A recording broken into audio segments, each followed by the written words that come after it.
ஒரு நிமிஷம் கேளுங்க. முட்டியில் வலி அப்படின்னு சொல்லிட்டு ஒரு 45 வயசு 44 வயசு இருக்கும் ஒரு dancer, Bharatanatyam dancer, dance practice பண்ணிட்டு இருக்காங்க. அவங்க வந்தாங்க. பூரா ரிப்போர்ட்ஸ், எல்லா மெடிக்கல் ரிப்போர்ட்ஸும் கையில் இருக்குது. அந்த இடத்துல லிகமெண்ட் டியர் இருக்கான்னு பார்த்தா அதெல்லாம் எதுவுமே இல்லை.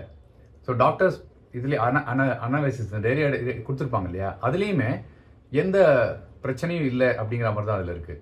ஆனால் இவங்க போன டாக்டர்ஸ் எல்லாம் டான்ஸை நிறுத்திட்டு இனிமேல் லைஃப் லாங் நீ டான்ஸே பண்ணக்கூடாது அது மாதிரிலாம் சொல்லிட்டாங்க.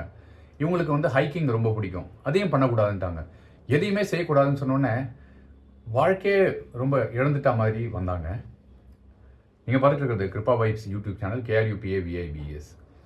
35 வயசு தாண்டினாலே ஸ்ட்ரென்த் ட்ரைனிங் ரொம்ப முக்கியம்.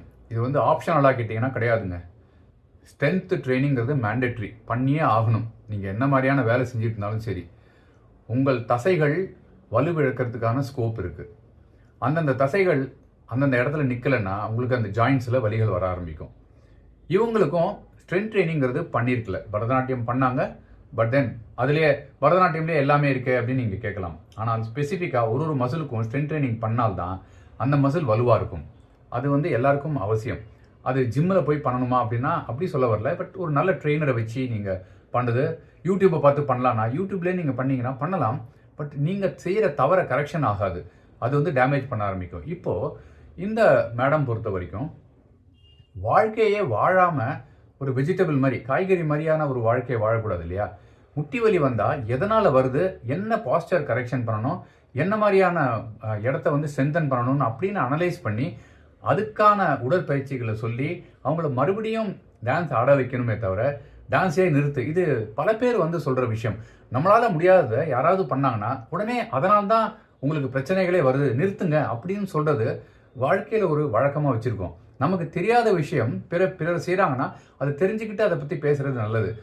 ரன்னிங் போனீங்கன்னா உங்களுக்கு நீ பெயின் வந்துடுங்க அப்படின்ற ரன்னிங், ஏதாவது பிரச்சனைனால உடனே ரன்னிங்கை நிறுத்துங்கிறது. இதே மாதிரி தான் அவங்கள டான்ஸை நிறுத்துன்னு சொல்லிட்டாங்க. கிடையாது. அனலைஸ் பண்ணி பார்த்தப்போ அவங்கள க்ளூட்ஸில் வீக்னஸ் இருந்திருக்கு. அந்த க்ளூட் ஸ்டிஃப்னஸ் அந்த ஹாம்ஸ்ட்ரிங்கில் போயிட்டு அவங்களுக்கு நீ பெயினாக அது டெவலப் ஆயிருக்கு. ஸோ அந்த பகுதிக்கு 3 மாதம் எக்ஸசைஸ் கொடுத்ததுக்கப்புறம் இப்போ அழகாக மறுபடியுமே ஸ்டேஜ் பர்ஃபார்மன்ஸ் பண்ணுறாங்க, டான்ஸ்லாம் ஆடுறாங்க. அதுதானங்க முக்கியம். வாழ்க்கையே தொலைச்சிட்டு ஒரே ஒரு நீ பெயினுக்காக மருந்து மாத்திரைகளை சாப்பிட்டுட்டு வாழ்க்கை பூரா நமக்கு பிடிச்சது செய்யக்கூடாதுங்கிறதுக்கு சரியான அனாலிசிஸ் ஆகுமா? யோசிச்சு பாருங்க. அதனால் உங்களுக்கு அடுத்த முறை வலின்னு வந்தால் அந்த வலிக்கான காரணம் எதனால் வருதுங்கிற அனலைஸ் பண்ணிட்டு ஸ்ட்ரென்த் ட்ரைனிங் நீங்கள் பண்ண ஆரம்பிங்க. ஆன்லைனில் நான் கிளாஸஸ்லாம் எடுக்கிறேன், உங்களால் ஜாயின் பண்ண முடியும்னா கூட ரொம்ப நல்லது. Thank you so much. பை.